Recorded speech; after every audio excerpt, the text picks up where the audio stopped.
Thank you, Mr. President, ladies and gentlemen. Just before I begin my speech, if I could just say at the outset that there's nothing that I'm going to say tonight that should be taken as seeking to undermine or take away from the seriousness of violent sex crimes.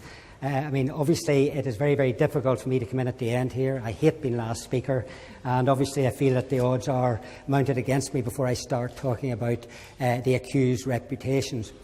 But I should also just say that I've spent a great deal of my career acting for victims of child abuse. I have represented the CEO of the National Board for the Safeguarding of Children in the Catholic Church, who's come under a lot of pressure. So I've been on the front line, in both sides of the coin here, but I still very much oppose the motion that's on the table tonight. I have spent most of my 35-year career as a lawyer in the area of media law, and I'm often thrown into the front line of battle with the tabloid press whenever I've been trying to protect a reputation that's been devastated. Up to about 10 years ago, my battle was fairly simple. It was with the print media and the broadcasters.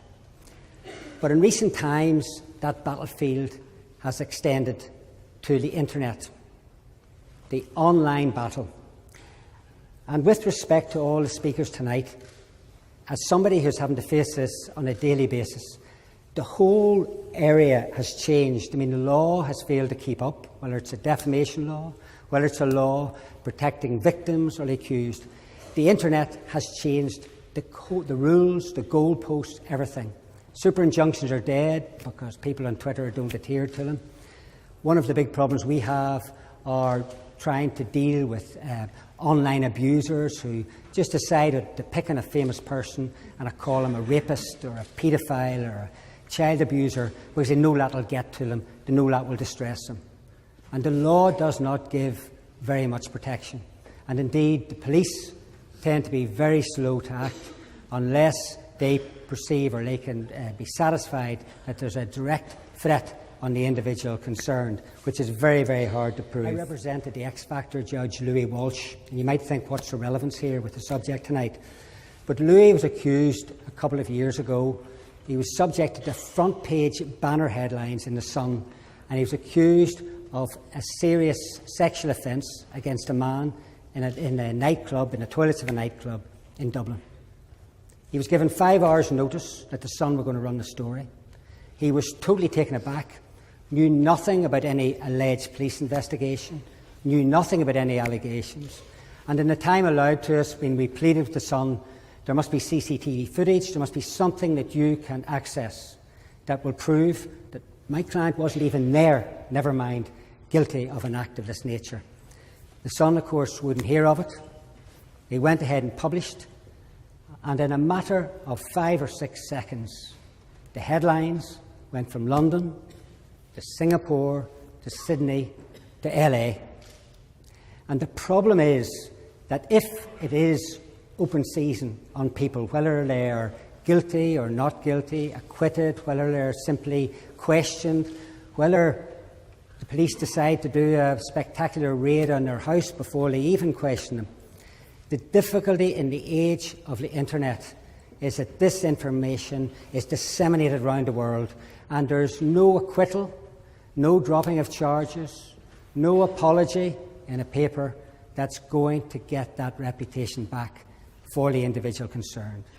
And whether it's the accused of a serious sex crime, whether it's somebody who has just literally been unfortunate to have fallen foul of the tabloid press, once that accusation is made, they are wrecked. I have seen them, and at the end of the day, what people don't understand, it is very easy to trivialise the impact on somebody's reputation when something like this is thrown onto you. Whenever you get hit with a media exocet of this nature, people think of suicide. They think their life's over. And again, I would emphasise, I am not for one moment trying to compare reputational damage with the hurt impact and the physical effect on the victim of a sex attack. But nonetheless, there is a nuller consideration that has to be taken into account here. If there was anonymity, as there is in Ireland, I mean, in Ireland, somebody who is charged with rape is entitled to anonymity under the law. And they are entitled to anonymity right up until conviction. And even on conviction, there is a discretion on whether that anonymity should be preserved.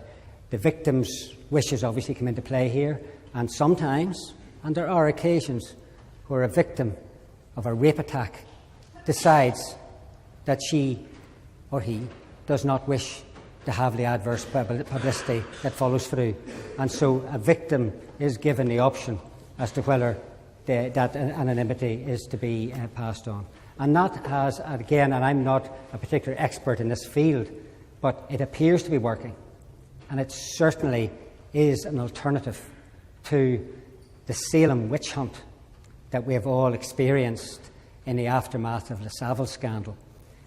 I mean, if I could just, one scenario that I was just thinking about when I was coming over on the plane today, if we were to throw the names of a number of the accused, a number of the people who have been either questioned, arrested, charged in the aftermath of Savile, names such as Jim Davidson, Jimmy Tarbuck, Freddie Starr, Paul Gambaccini, Nigel Evans, Dave Lee Travis, Bill Roach, Stuart Hall. Of this sample list, we all would have to think for a moment as to who was convicted, who was just charged, who was arrested, who was merely questioned. So far as all the names that I've just given you there, it doesn't really matter. They will be forever associated with a sex crime, regardless of their innocence or guilt.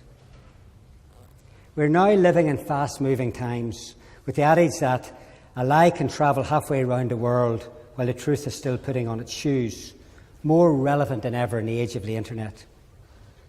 In the modern era, those who have come under suspicion have had to accept their reputational fate, which for some is probably just as bad as the ritual drowning of witches as epitomised in Arthur Miller's The Crucible. I would contend that in circumstances where criminal charges are dropped or where there's been an acquittal, this could actually be more of a deterrent to other victims coming forward, whereas a highly publicised conviction would provide reassurance to other victims in this regard. I appreciate that this is a question of balance, with the victim's interests always coming first, but perhaps not always totally at the expense of the reputation of the accused. I was close to a case quite recently where there was an acquittal, and I have to be very careful what I say here, but there were other potential victims in the background who have not come forward as a result of the publicity around the case. And while that is very much the minority, that's very much the lesser of the situations that we have been talking about, it is a fact that has to be taken into account. Accordingly, I would oppose a motion and argue that anonymity should be granted to those arrested and charged with serious sex crimes until they've actually been convicted of a criminal offence. And in doing so, a fundamental protection will be restored, which we in this country have enjoyed for many centuries, and that is we're all supposed to be deemed innocent until proven guilty. Thank you very much.